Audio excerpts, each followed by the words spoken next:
Akmal, pertahankan atau lepas STY? STY dengan segala hokinya telah membawa kita beberapa langkah ke depan ya. Yang pertama kita lolos untuk pertama kali babak 16 besar Piala Asia, itu pun dengan hoki. Karena kita hanya mengalahkan Vietnam loh.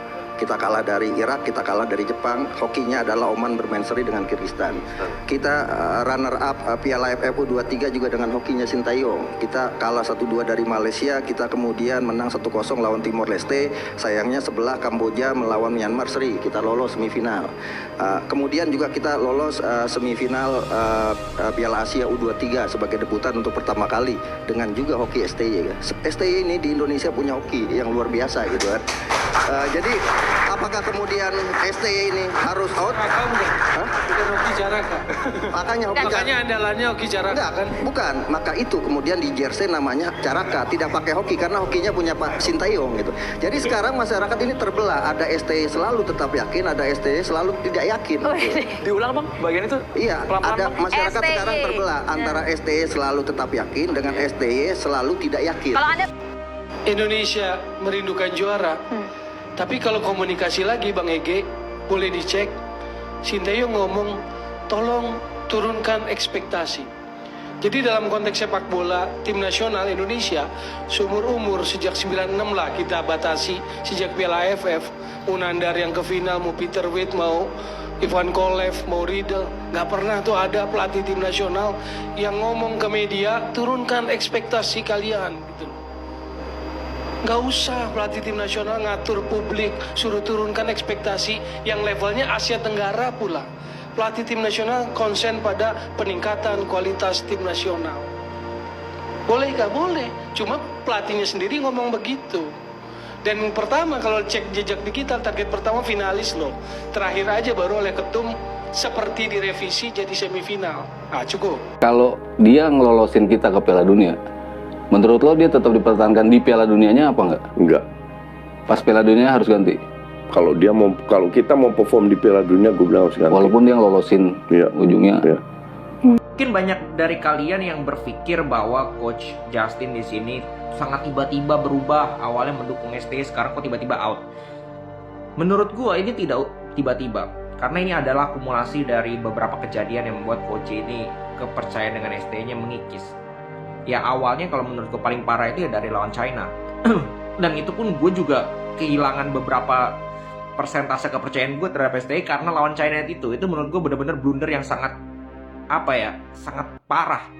Karena lu bisa meraih kemenangan, ini adalah laga yang lu harus menangkan, malah lu eksperimen seperti itu. Barulah setelah itu adalah akumulasi seperti Eliano, nggak dimainin, nggak dimasukin squad. Lalu Coach juga pernah membahas Elkan Bagot, kasusnya kok sampai sekarang Elkan Bagot tidak mendapatkan kesempatan kedua. Memang waktu itu dia salah ya, namanya umur berapa ya Elkan Bagot, 20-an. Dia pasti bikin salah. Memang lu gak dikasih kesempatan lagi. Terus soal pemilihan pemain di AFF starting 11-nya yang sering ngaco dan pattern-nya yang kata Coach ini tidak terlihat. Jadi kalau menurut gue ya dia tidak secara tiba-tiba berubah. Ya dia mengakumulasikan kejadian-kejadian yang tadi gue bilang, dan pada akhirnya ya dia kehilangan kepercayaan, mungkin gak sepenuhnya 50-50. Dan seperti yang dia bilang juga, dia lebih percaya bahwa timnas akan lebih bermain bagus dengan formasi 4-3-3 yang dimana pemain-pemain itu jauh lebih beradaptasi, dan kalau 3-4-3 lebih defense, pemain juga nggak begitu nyaman. Dan menurutku secara overall statementnya tidak ada mengandung kebencian atau apa, itu make sense lah, bisa diterima. Walaupun gua sendiri statusnya adalah gua tim STY, minimal kita tunggu sampai nanti 2 laga ke depan di kualifikasi ronde ketiga lawan Australia away sama home lawan Bahrain. Nah di situ baru kita nilai peluang. Kalau misalkan kita amit-amit nih kalah gitu nggak dapat poin, nah selesai. Ya, tapi kalau misalkan kita dapat imbang lawan Aussie, terus kita menang lawan Bahrain, secara kalkulasi kita bisa lolos, gue bilang tidak ada alasan untuk memecat STY. Dan Pak Erick Thohir pun pasti akan melakukan hal yang sama, yaitu ketika ada probabilitas kita lolos, maka dia akan tetap pertahankan STY. Tapi kalau tidak, terus STY misalkan ngaco nih nanti ya dipenggal itu kontraknya.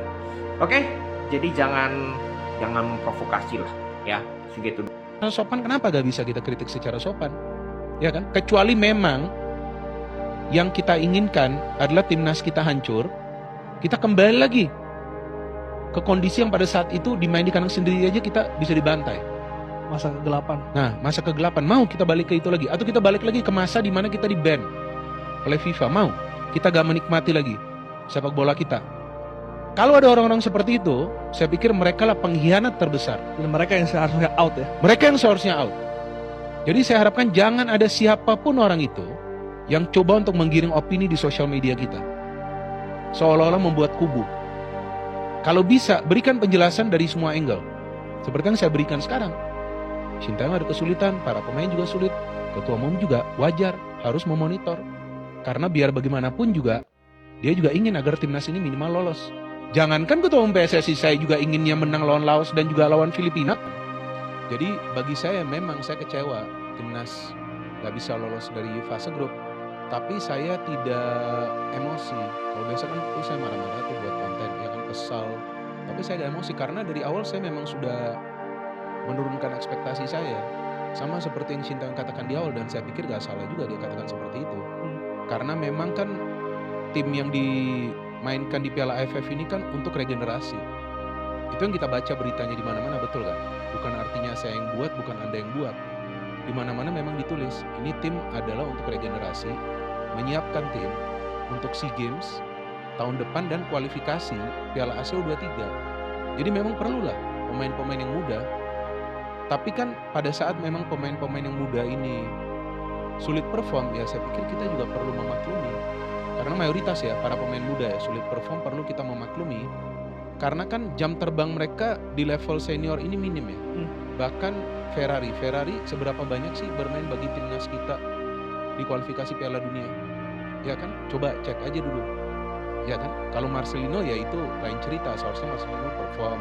Asnawi juga performanya menurun, Arhan juga menurun. Jadi saya pikir dengan begitu banyak pemain muda yang diberikan menit bermain, ini bukan hal yang salah. Kalau nanti ada evaluasi kan tidak harus karena ada sesuatu yang jelek begitu kan, bisa juga untuk memperbaiki yang memang sudah bagus. Berarti nasib STY tidak perlu dikatakan di ujung tanduk dong Pak Sumarji? Oh gini ya, kita juga harus bisa memahami ini semua.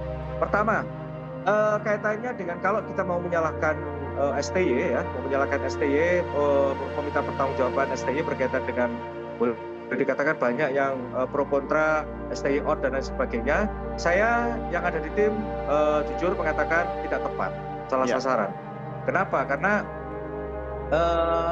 kita harus tahu dari awal kan memang tidak ada target. Sekali lagi tidak ada target. Targetnya kita adalah kaderisasi untuk program jangka menengah dan jangka panjang. Itu yang harus diketahui oleh masyarakat. Dan sebenarnya pun kan saya juga sudah berulang kali ditanya, saya konsisten dalam menjawab. Ya, saya konsisten dalam menjawab dan saya sampaikan apa adanya. Saya mohon maaf, saya tipe orang tidak abu-abu, A, B, B, saya begitu. Jadi saya sampaikan apa adanya sehingga terbelah menghendaki STY out dan sebagainya. Saya jujur, saya mengatakan itu salah alamat.